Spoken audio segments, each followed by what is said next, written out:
Here we go. Hi, everybody. Welcome to our Friday Live Chats. I am Declan Woodhall, and this is my beloved wife, Suzanne. Hello. And what are we going to talk about today? We are continuing our discussion of transitioning and transitions. We started last week, introduced some concepts, and thought we'd consider that talk now. Transitions are a part of life, things that people go through, and part of the sort of the queer experience prominently. So yeah, that's what we're talking about. Right. I've noticed a lot of people online, Twitter and Facebook and all the social media platforms we're on. There seems to be a lot of depression, and people don't know why they're depressed.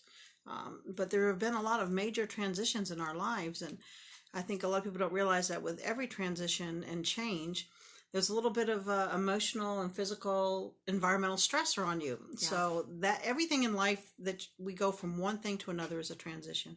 So I'm seeing a lot of people with depression, and you want to share a little bit about that?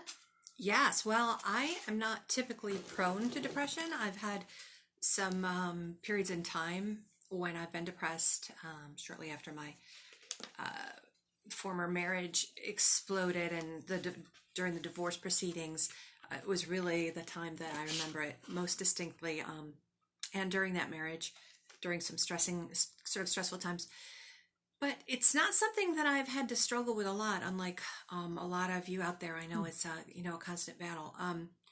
But it's been kind of kicking my butt for a few months. Yeah. And do you want me to just keep going with keep what's going? going on there? I think it's important to share that, because any issues you have with depression, it seems to be something that we're all fighting to encourage people to talk about, because it's not bad if mental health matters if it's treated and taken care of appropriately. So go ahead.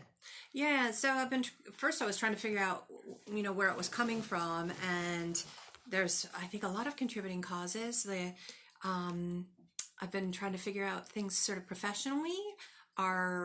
We've lost church relationship, kind of twice in a row over the course of a couple of years. Right.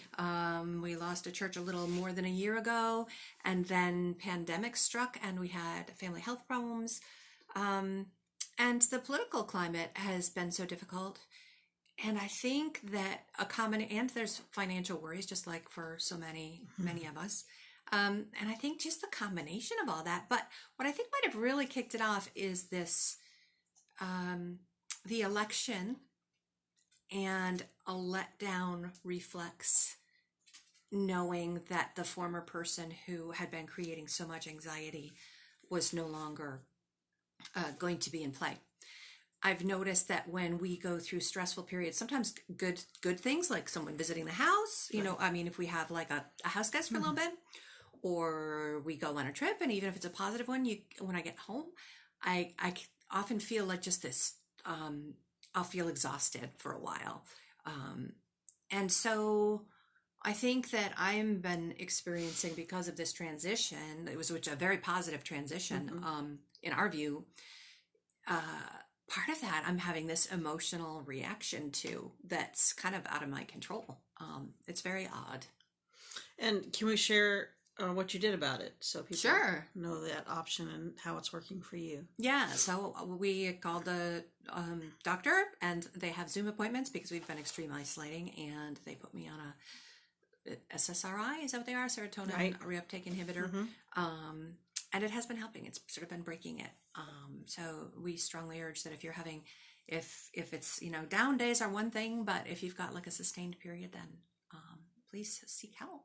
So they often say, like, if you can't shake, that transition feeling, that weirdness that things are changing, and you don't know what to do with it, and you start to feel depressed within 30 days, to seek help, to seek something else, some medication. And I'm so glad that you did that. I've been on those before in my past. I went through 2 years of severe depression and was on a lot of medication and hospitalized, and so that's a cause close to my heart and in my mind a lot when I see people that are depressed. And I'm glad it's common right now that you're sharing it, and you're brave. Thank you. Well, when we talked to the doctor, she said that there's a lot of people in similar situations, so you're not alone if you're dealing with it. And if it's not depression, if you get into depression is when you can't shake it and you feel down more often than you feel up. You know, you just are noticing that your down times are more than your up times or how you normally feel. And it's just the transition and that change. There are ways to help you with that too. You know, for one thing, you have to accept that change is normal. That's a hard thing for someone to go, we're going to change, but we all change, and change is just part of being alive. So you're taking that one step at a time, finding a community that supports you, rely on some self-care. You know, if baths comfort you and help you relax, take more baths. You know, find the things that help you feel comfortable, aromatherapy, massages, whatever it is, talking to somebody on the phone that brings you joy, watching comedies, something to lift your spirits and make you feel positive for just a few minutes to relieve some of that pressure. You have any more thoughts on that? Probably. I think we have to be a lot more proactive about it. It's kind of harder now, for a lot of people. The act of smiling, I don't know if we talked about this before, but the act of smiling, changing your face shape, actually does something chemically to improve your mood. So try to smile, and like you said, if you can find ways to laugh, find things that make you laugh. That's all good stuff. I think when we're talking about change in general, because we've been talking about the difficulty of responding to change. Some changes we know are coming, some changes we don't know are coming, and we always feel better if we know they're coming, but they can still be hard. It can also be, these transitions can they create stress in our lives, even if they're good things like new jobs, graduations, kids entering a different level of school, all kinds of good things and negative things are stressors on us. And I was thinking about, how do we help our kids deal with changing situations, right? And often we help them practice. We think through what they might encounter and help them almost rehearse or just be prepared for things that could be surprising, that might be hard.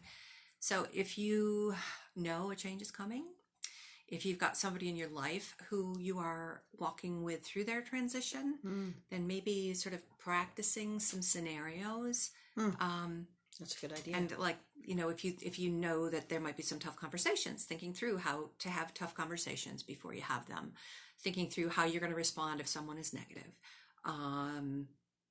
And that applies to all kinds of changes, but in our lives when we're transitioning from being sort of in the closet or out, those sort of practicing and prepping, I think, can be useful. Yeah, I see several of our friends have joined. There's Gareth and Tracy. Yeah, naps work good. Rachel, I think Gareth mentioned the pandemic. I mean, we were just talking last night. We said, politically, things feel better in the country. There's hope. There's hope around the corner. But we realized we've been quarantined for a year. So dealing with that every day and not seeing family, not being with your children or your grandchildren, not doing the little things that make you happy, like with us, it's going to a thrift store. Seems really basic, but gosh, I would just love to go to a thrift store. Well, so here's the thing. Here's something that we have to face, though, because I was saying that even positive changes are stressors on us, is that it's going to be a shift to be exiting this extreme situation. And that's even going to create challenges on us, potentially emotionally. Some people, while it's stressful to be at home, kind of trapped, some people thrive in that environment. And one of our friends was talking about how they've really been thriving being able to work from home, and how it's been a pleasure. They've missed interacting with people, but it's been a pleasure and a joy, and they experience life in a new way. So, I think we need to think about us. We just think about, we can't wait until we're vaccinated and we can start engaging in life in a more normal way. But that's a transition. There is. I mean, I have an anxiety over it already. I'm thinking about, am I going to feel safe to go to the grocery store? Am I going to feel okay getting out of the car in a parking lot that's crowded? I mean, we've had our groceries delivered. We've done everything. We're in that age groups that's in a danger zone, but we're not quite old enough to get the shots yet. So we're still in that area. Anxious waiting stage. Yeah, and I'm worried about that too. I mean, I want to hug my grandchildren. Is it going to be safe? Am I going to feel leery? Am I going to feel uncomfortable? I mean, those are things that I think we should all start thinking about, right now, and trying to figure out how we're going to process those. Yeah, and recognizing that while it's a good thing that change is hard. Right. And, even good change can be hard. So, well, and in our group, there's a lot of people that are questioning their sexual or gender identities. That's tough. That's a tough thing to go through, just the questioning and then the process of the transitioning. So, there are a lot of support groups out there. There are groups on Facebook. There are therapy groups that you can call and you can talk to them on the telephone. You don't have to go in person. So I'm going to list some of those again this week and Great. hope that they help. Mm-hmm. I think it's good to talk about it. I'm proud of you for talking about the depression that you're dealing with now. And I think planning for the future, planning and looking, I mean, God willing, we hope that by the summer we can get out.